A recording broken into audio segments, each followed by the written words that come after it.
Okay, so today what I want to talk about is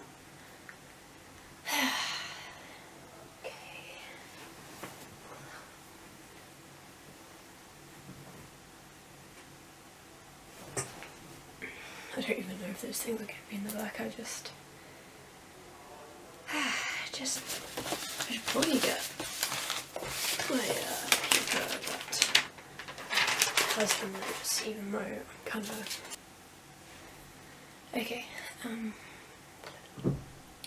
Okay, so what I want to talk about today is the time in my life that I was in a relationship with somebody for a while who we were very toxic together.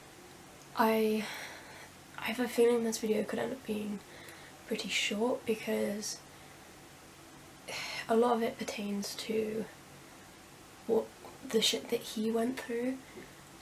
That obviously in turn put me through shit, but I can't speak on someone else's struggles in life, if that makes sense, like whether they were as bad as he made out or not.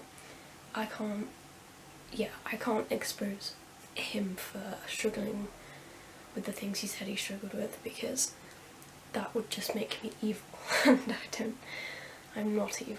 I don't want to do that. So I mean, it kind of means that there's certain things that I probably would want to say that he said to me which really mess with me and are still like burned in the back of my brain. Like I never forget certain things that he said to me. It's just, it wouldn't be right of me to talk on the issues that he had as a person, and I can only really talk from the perspective of how it was for me. So this story begins about, I think it's late 2014. Sorry if you... It's difficult to talk about, so yeah, this story begins about late 2014 when I had just done my GCSEs. They'd gone pretty well. I'd chosen to not stay on at the sixth form, as I've said in a different video, and I went to another college, and I guess that kind of put me in a bit of a vulnerable position, because as someone who struggles with anxiety and a couple of other mental health issues, I knew I was going to be vulnerable, and I was going to find making new friends and talking to people, getting to know people, that sort of thing, really, really hard. And I'd gotten a little bit better from the mental health things that I was going through the year prior, which again I plan to maybe talk about in a different video, but yeah, we'll see. But yeah, I was getting a little bit better, things were a lot more on track. Side story, I got glandular fever in 2013 at one point, and if you've heard of that, or if you've had it, or if you know someone who's had it, you know how debilitating that illness is, and it really did. I couldn't really walk for like a week or so, and my body was just struggling to fix itself for like months and months and months after.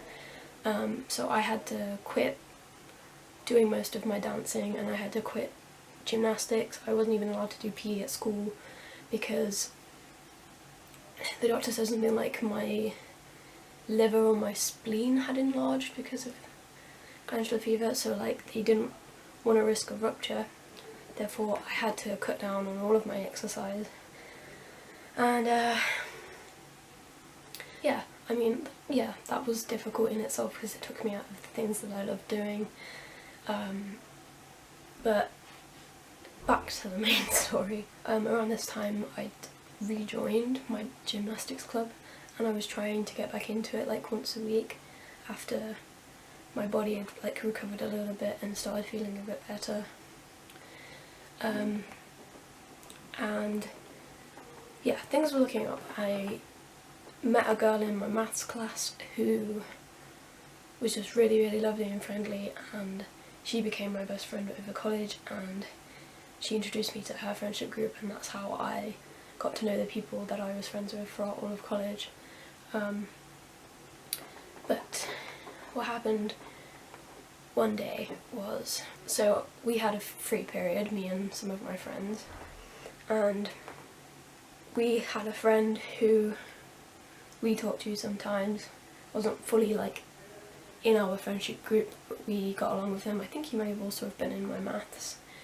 But he was friends with this other guy who sat with us in this free period while we just kind of chatted about things and whatnot. And I remember thinking, I don't know, he interested me because it was not really ever about like how he looked or anything, because I think I was more like intrigued by the way he carried himself and the way he talked to people, and the fact that was more into like the computer programming side of things and had his own web design business already at 18 years old.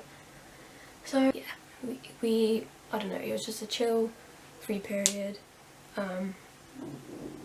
Yeah, we all just kind of chatted. We'd play Cards Against Humanity or just general card games a lot. That was the first time we met him, and I remember just kind of being intrigued by him and thinking he was a bit cute. So it turned out that that night I believe he must have added me on Facebook or something, and from there we started talking, and immediately he was very intense, always complimenting me, always making me feel insanely special and important to him. Like in the first few bloody days, like it was intense, and within about 2 weeks he was already putting me under pressure to get into a relationship with him. I know that sounds weird, like if you don't want to be in a relationship with someone, just don't be in a relationship with someone, and don't let someone rush you into something like that if you aren't ready for it. But at the time I was younger and more naive, and I had grown to really, really like this boy, and I really, really cared about him, and we'd had a lot of very deep and personal conversations, and he mattered to me at the time, and he was saying all these things like he was not going to be able to be my friend anymore if I didn't say yes to being in a relationship with him, and that he just detached himself completely from me. And like I said, I had grown to care about him a lot and I liked him, and I didn't want that to happen, so we did end up getting into a relationship faster than I would have liked or I would ever have been comfortable with, but that's just how it happened because he was manipulative and he rushed me into it, essentially.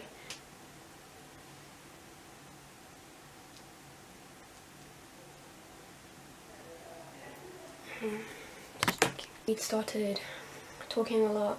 It got intense very quickly. We were attached at the hip for a while. We'd sit on the same bus. We would sit together all the time, listen to music. I'd sit by him even if he was falling asleep on the bus, and I don't know, I was content. I liked him, but even then I remember thinking, like, I don't want to hold his hand, I don't want him to try to kiss me, I'm too nervous, I'm not ready for any of that, I'm just a shy innocent little bean. And I just didn't want any of that to happen, even though I was trying to convince myself I did, and that I was just nervous, but it was really what I wanted, to be with him and to do those sorts of things. And yeah, conversations would even get sexual at times, and I was 100% not comfortable with it in the slightest, but he never gave a damn about that. Just started trying to get back into gymnastics, as I said, but because of how intense it was between me and him and how quickly my mental health from then on declined, I only did a few sessions of gymnastics before I never went back. All I would do all day, every day, would be think about him and talk to him, and yeah, it would be very, very raw and personal, and just saying the sorts of things and sharing the sorts of things that if you go through certain things that are really, really tricky to talk about, and you find that one person that you feel able to talk about them with, then it's understandable that you two have this sort of bond and you feel important to each other, and you don't want to lose that person, which kind of just makes it even more intense because you feel kind of trapped, but at the same time you care about them and you want them to be okay, so you don't want to go and you don't want them to go. So you're just kind of stuck in this weird limbo of you're not happy, you know, I started to know that it wasn't good for me, like the relationship was causing my mental health to decline really, really quickly. I picked up a lot of bad habits because of things that we would talk about. Problems that I had had in the past became increasingly worse because I talked about them with him. He would know my vulnerabilities and the places that I was weak, and he would use those to make me feel worse and beat me down. One of the things that I will say is, having gone through an eating disorder on and off for years, I was obviously particularly vulnerable to comments about body image or what I eat or any of that, and this boy was a very, very, very, very, very, very, very, very skinny guy, and unhealthily so.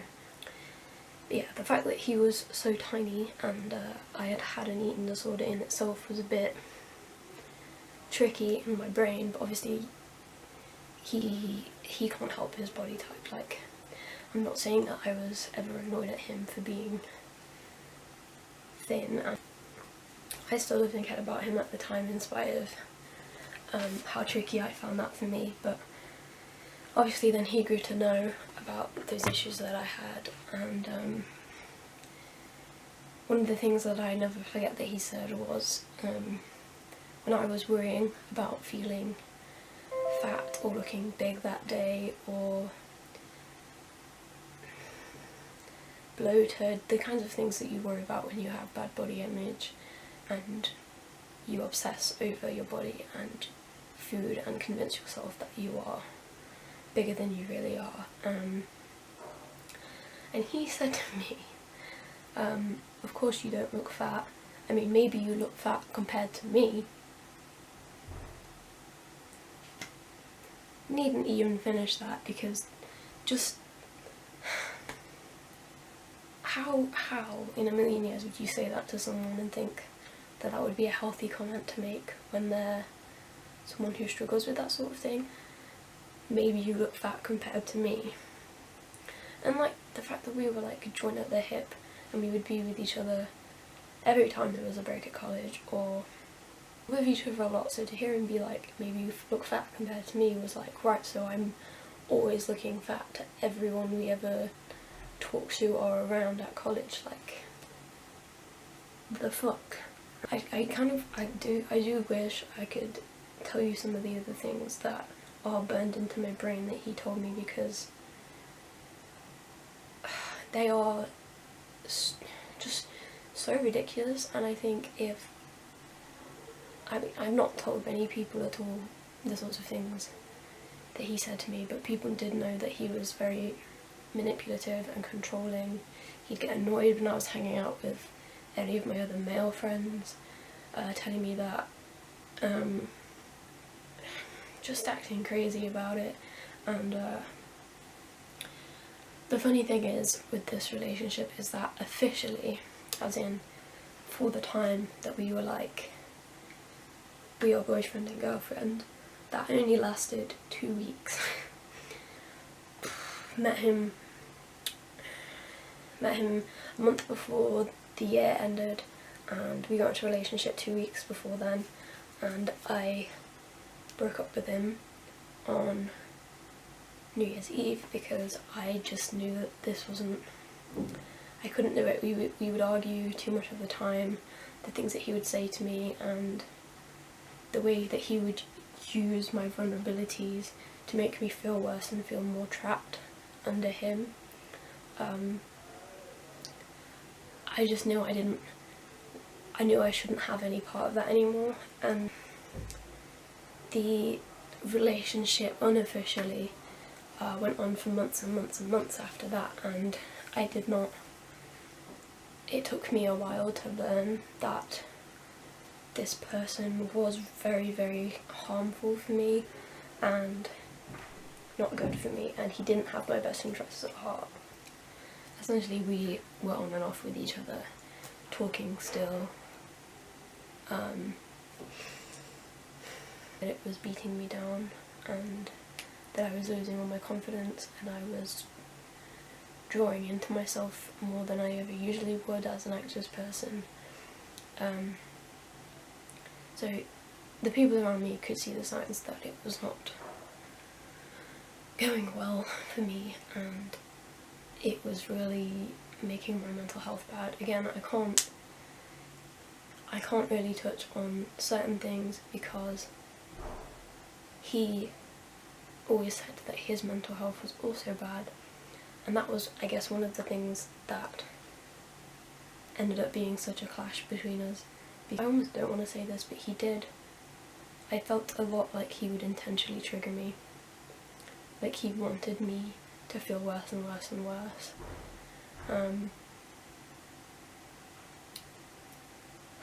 Just he'd tell me about things, or he'd show me things that if you have anyone that you know who struggled with mental illness or self-harm, depression, any of that, you know that there are certain images and things to talk about that will be triggering for them, and he didn't seem to have any regard for that. He would just say anything and everything, just literally the worst shit, and it was not good. It wasn't good. He would be telling me that he loved me and never wanted to be with me, but was also, I would find out, talking to many girls on the internet or elsewhere, telling them similar things, that he makes messages, lying to someone, even if it wasn't me. It felt like he repeatedly lied to me about a lot of things. He would manipulate. It's what he would do. And I guess, I don't want to say it, this went on for a while. Even after we broke up, we were still seeing each other for ages and talking and being as intense as we had been before, and people around me knew that it was negatively impacting me, and even if they would tell me that this was bad for me, I couldn't listen because I loved him, I cared about him.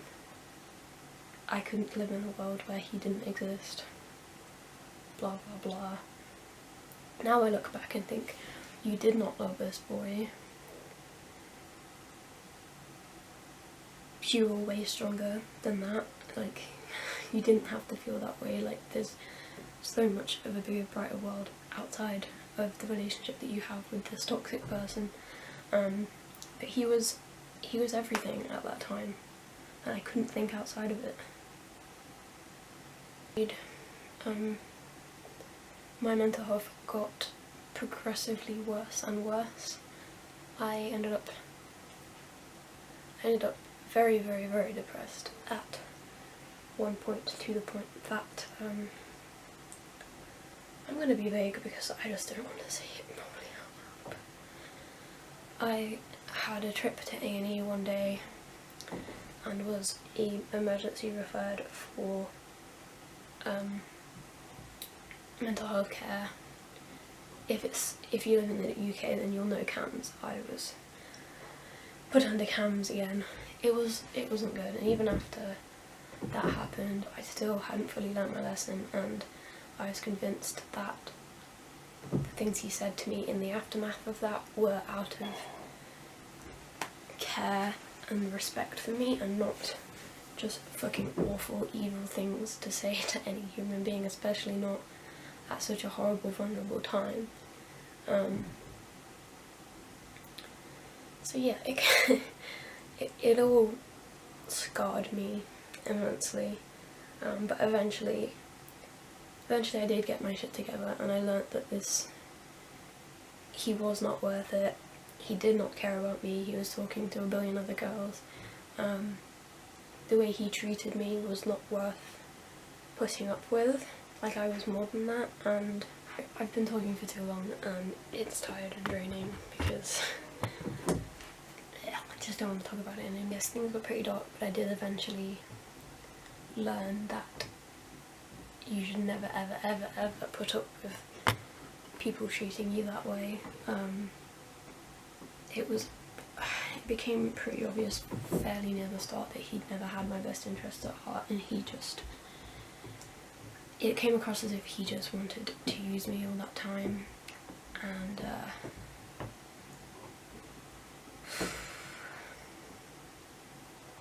I don't know if I've even said everything I want to say, but if you have any questions, leave them below in the comments and I will gladly answer them if I'm able to.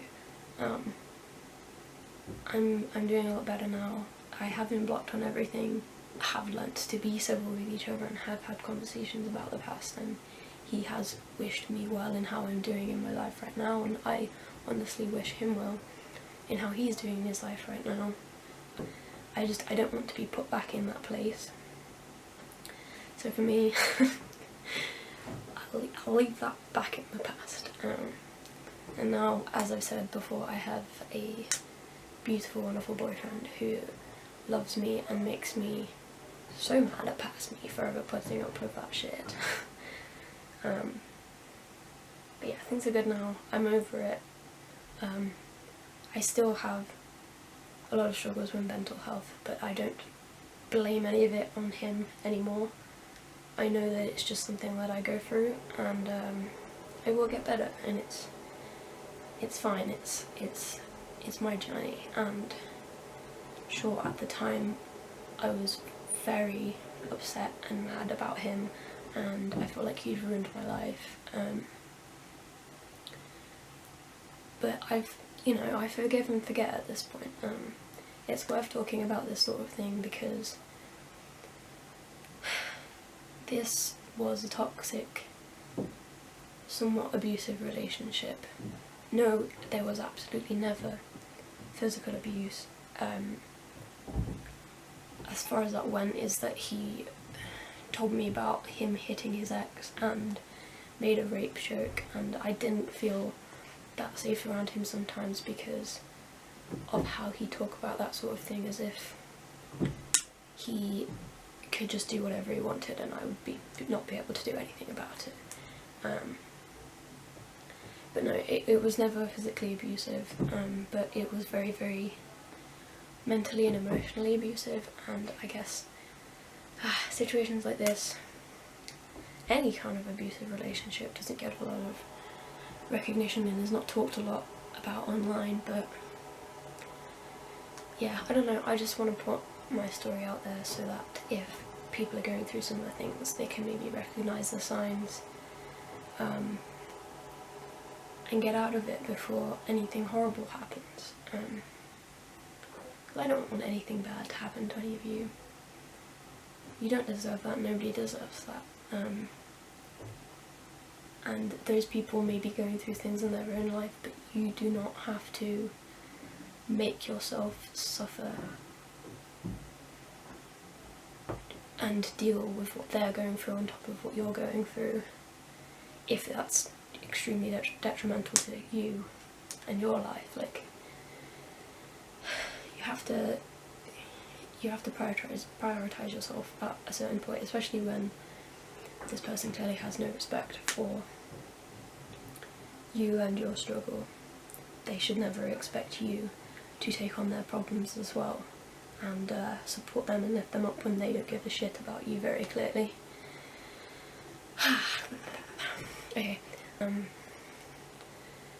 if you watched all the way to the end, I love you. I don't know how long this video was. I'm gonna probably go edit it right after I film it because I have uni exams right now and I'm just not being productive, so may as well film and edit videos. But yeah, comment if you have questions. That's love and support people in the comments if they've been through similar things, if they need someone to make them smile today. You know, comment something that'll make them laugh. Subscribe. I'm going to talk about more mental health related things, I believe, in the future, when I'm ready. Because the last thing I ever want is for people to be suffering in silence, and have nobody that relates to their issues. Like, nobody needs to feel alone, you know? Okay, bye.